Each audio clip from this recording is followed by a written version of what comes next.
Hi and hello sa'yo, Gemini. Welcome new subscribers. My name is Yan. Returning is buyers. Thank you sa inyong walang sawang love at support for me. At kung hindi pa alam, pati other channel, link is nandyan sa ating description box. So if interesado sa mga collective readings for all signs, pwede kayong manood at makinig doon. Basta, just take only what resonates. And paalala lang din na wala tayong gender dito, babae, lalaki, LGBT, everybody.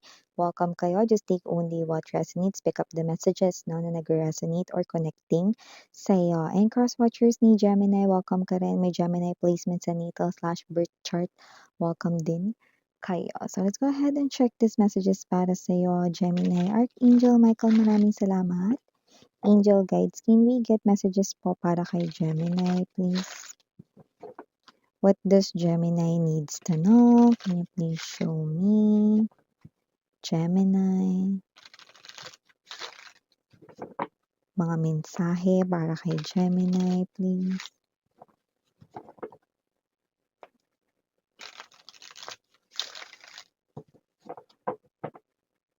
Okay, so let's go ahead and check this mga mensaheng ito para sa'yo, Gemini. So you do have here the energy of Three of Coins, Three of Swords, Queen of Swords, Nine of Swords, Magician, Nine of Cups, Hermit para sa ating bottom of the deck. You've got three major arcanas, High Priestess, Hermit, and the Magician, and the Queen of Coins. Okay, are you prepared for this, Gemini? I do see that this is somewhat here. Maaring ito ay personal message for someone watching. Itong una kong babanggitin, no? Itong mensahe na to hindi mag-resonate para sa lahat, but I do feel like that the moment na meron ka na ritong bagong minamahal, babalik ang iyong ex. Yan ang nakikita natin dito. And this ex of yours ay wala na talaga ditong masasabi kundi sorry na lang talaga sa sarili niya, no? Dahil siya ay huli na. Kumbaga mga babes no sa school, late na naitaas na yung plug sa plug pole. Naka-plug pag-plug ceremony na ang mga kaklase, no? Pero siya late, no? So may ganong klase ng energy. You know, just take only what resonates. Maaari ritong pumasok na kayo sa isang bagong relationship at babalik for sure ang ex ninyo. Pero sorry na lamang sa ex ninyo dahil kayo ay papasok na sa bagong pag-ibig. Yan. So maliban diyan, meron din ako nakikita ritong tulungan. Maaaring may bagong task, bagong trabahong ibigay si boss sa inyo. Yung iba naman, baka may students dito, baka meron dito mga nag-aaral pa. Maaaring mapunta kayo sa mga kagrupo ninyo na maaaring binulot lang ni prof or ng teacher. And then ayun na, kayo-kayo na yung mga magkakagrupo. Well, good thing kasi mapupunta ka sa isang grupo 'no, na hindi ambagan ay pansit kanton lang, yan oh.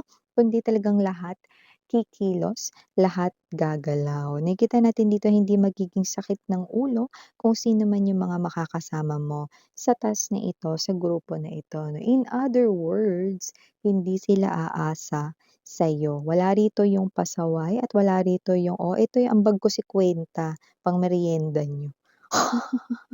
"Alis na ako, meron pa akong lakad." May gano'n 'no? Pero wala, wala, wala dito 'no? Definitely mga makakasama mo rito 'no, ay talaga namang magiging, "Ay, salamat." Malaking buntong hininga 'no, dahil ikaw dito ay talaga namang mapupunta sa tamang grupo. Okay, lalo na kung 'yan ay trabaho talaga. Nakita natin dito na hindi lang talaga ikaw yung maghihirap diyan, lahat ay magbibigay ng pantay-pantay na effort at may actions, okay. So speaking of actions, meron dito yung gagawa na talaga ng action. This person right here is manifesting you, okay. When we say manifesting you in this reading 'no, it pertains to a person right here 'no, na ang gusto niya talagang gumawa rito ng first move ay walang iba kundi ikaw. Yun talaga yung hinihiling niya, yun talaga yung mina-manifest niya rito, yung gumawa ka talaga rito ng first move dahil hindi niya kayang gumawa ng movement. Pero ang ending, kinikita ko ritong siya pa rin ang unang lalapit sa'yo. Three of Swords energy is an energy right here 'no, ng hindi ko na kaya, gusto niya ng bumitaw, ayan 'no. Gusto ko na bumitaw, 'yan. Gusto niya ng bumitaw dito sa no connection or puwede rin naman na less talk, ayaw niya na ng gano'n, gusto niya na ng tuloy-tuloy rito ng communication.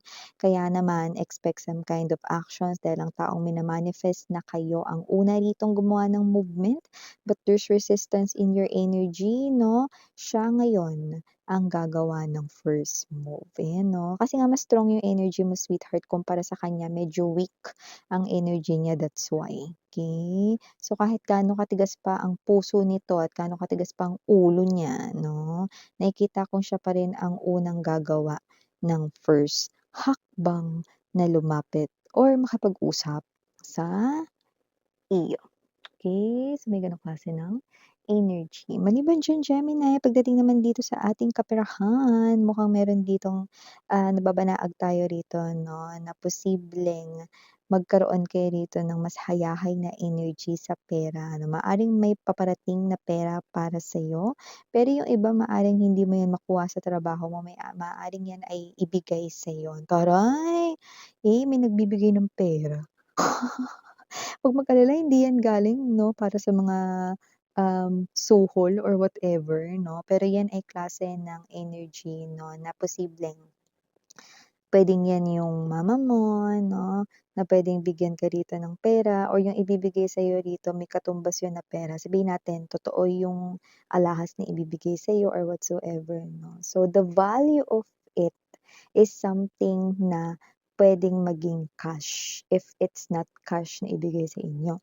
Pero yung iba pera talaga yang makukuha ninyo, someone from a loved one, puwedeng sa lolo't lola niyo, puwede rin naman sa parents ninyo, yan nakikita natin dito. Someone, I mean the something with value 'no, at someone na nakikita ka bilang special. Yung iba puwedeng hindi yan ang iyong parents or grandparents 'no, pero puwedeng yan yung asawa mo or kahit special person mo, boyfriend, girlfriend nun, taray makakatanggap ng expensive yarn, you know. O kaya naman baka asawa mo yan medyo galante 'no, "Oh, Han, eto ang ATM ko, ubusin mo lahat yan kasi may parating akong pera." Puwede mong bilhin lahat ng gusto mo.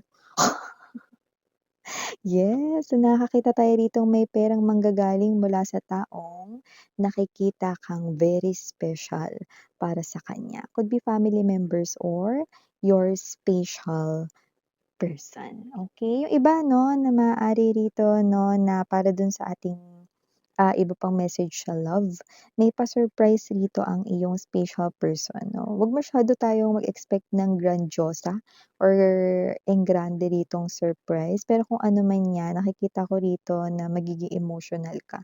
Possible rito na kung ano man 'yang pa-surprise niya sa'yo, hindi mo 'yan ine-expect or yung iba parang nandun kayo sa energy ng parang feeling mo hindi ka na love ng person mo, may mga gano'n, no? May mga gano'n ako napi-pick up sa mga energies ng iba sa inyo. Pero ito 'no, nakikita natin dito 'no, meron lang pala siyang inihahanda for you, 'yan oh.